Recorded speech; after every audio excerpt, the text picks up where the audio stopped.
जय हिंद, हर हर महादेव। देखिए, ट्रंप चाहे कितना ही प्रयास कर ले, वह नरेंद्र मोदी को नहीं झुका सकता।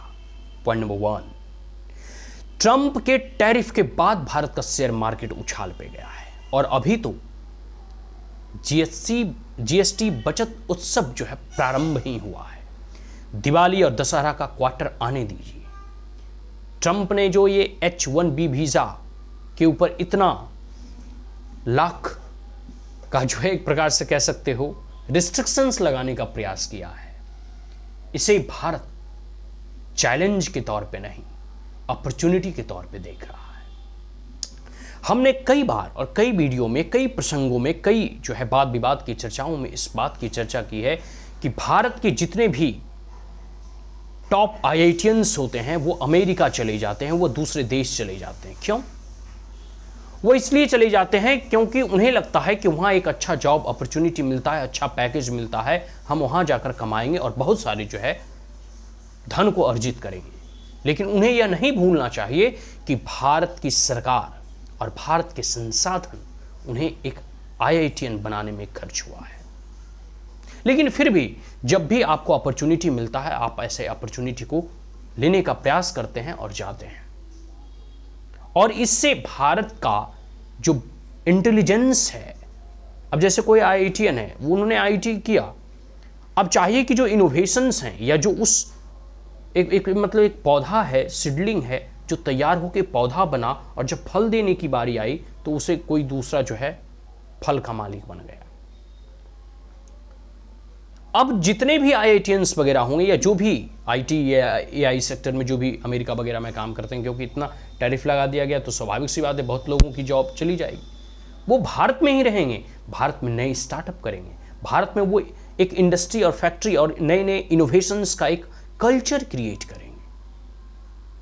ओवरऑल भारत से ब्रेन ड्रेन रुकेगा। आपको याद होगा कि अंग्रेज तो हमें और हमारे संसाधनों को लूट कर ले जाते थे, लेकिन यूनाइटेड स्टेट ऑफ अमेरिका नए नए अपॉर्चुनिटी देके भारत के जो सबसे उत्तम मस्तिष्क होते थे उसे अपनी तरफ खींच कर ले जाते थे। मतलब इनडायरेक्टली हमें क्लोनाइज करने का प्रयास करते थे। आज देखो ना जी, गूगल हो, माइक्रोसॉफ्ट हो, बहुत बड़ी बड़ी जो जेन टेक कंपनीज हैं उसके आपको CEO वगैरह भारत और भारतीय मूल के निवासी मिल जाएंगे। जो बड़े बड़े साइंटिस्ट और विद्वान हुए, चाहे सुनीता विलियम हो या कल्पना चावला हो या बहुत सारे ऐसे आपको दिखेंगे, वो लोग अमेरिका चले जाते थे। कल्पना कीजिए कि भारत में अगर वो इन्वायरमेंट इन्हें मिले तो भारत के लिए वो कितने बड़े संसाधन हैं जी। Human resource is the best form of resource which can be utilized to convert all other form or the all other you can say that even the best material can be transformed into a resource with the help of the human resource। आप इसकी कल्पना करके देखें कि जो है सड़ी गली चीज़ों को भी संसाधन बनाने की कला वह ह्यूमन रिसोर्स के पास होता है।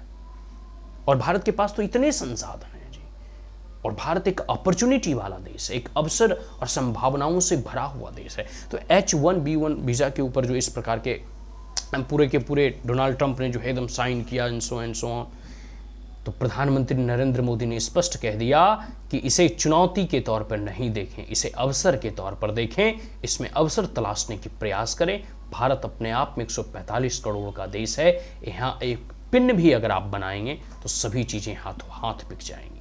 इतनी बड़ी मार्केट है और आप नई नई चीज़ों को इनोवेट करना सीखिए। 2-4 और बिंदुओं के ऊपर बात करूंगे। जैसे ये चीज़ होगा कि भारत में अमेरिका डॉलर का जो रिमिटेंस होता है, जैसे जो लोग बाहर जाते हैं कमा के वो गांव भी भेजते हैं, अपने माँ बाप को भेजते हैं या भारत भेजते हैं, तो स्वाभाविक सी बात है इसमें थोड़ी कमी आएगी। इसके ऊपर भारत के ऊपर इसका इम्पैक्ट थोड़ा बहुत पड़ेगा, लेकिन कुछ समय के लिए।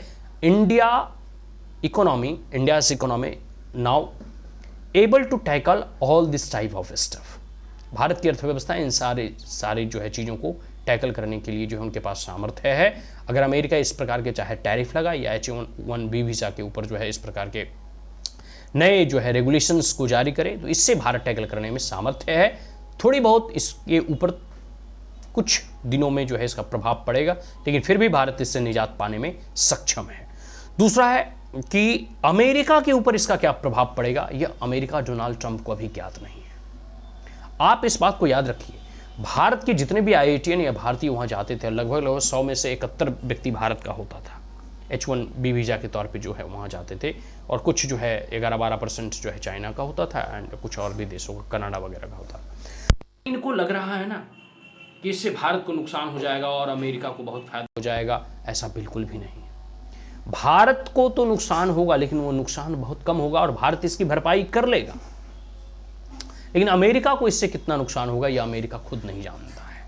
फॉर एन एग्जाम्पल, जो भी अमेरिका में है वहां टैलेंट की शॉर्टेज होगी, क्योंकि H1B वीजा पे जाने वाले लोग वो सामान्य व्यक्ति नहीं होते थे, वो पढ़े लिखे और भारत के सबसे टॉप और इलीट एजुकेटेड पर्सनालिटी होते थे, टैलेंटेड व्यक्ति होता था।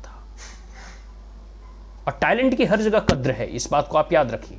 अमेरिका नहीं तो कहीं और सही, और भारत ही उसके लिए एक अच्छा अपॉर्चुनिटी प्रोवाइड कराएगा।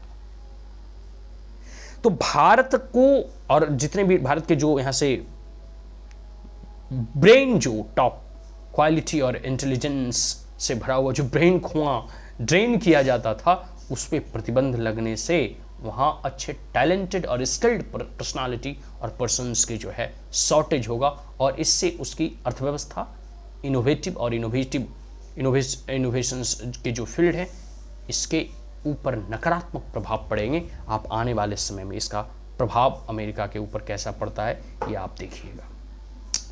दूसरा, जैसे जो भी टेक कंपनियां हैं, AI कंपनियां हैं, इनके लिए इनोवेटिव ब्रेन अब कहाँ से आएंगे, इसकी कल्पना करें अमेरिका, और इसके बारे में विचार करें।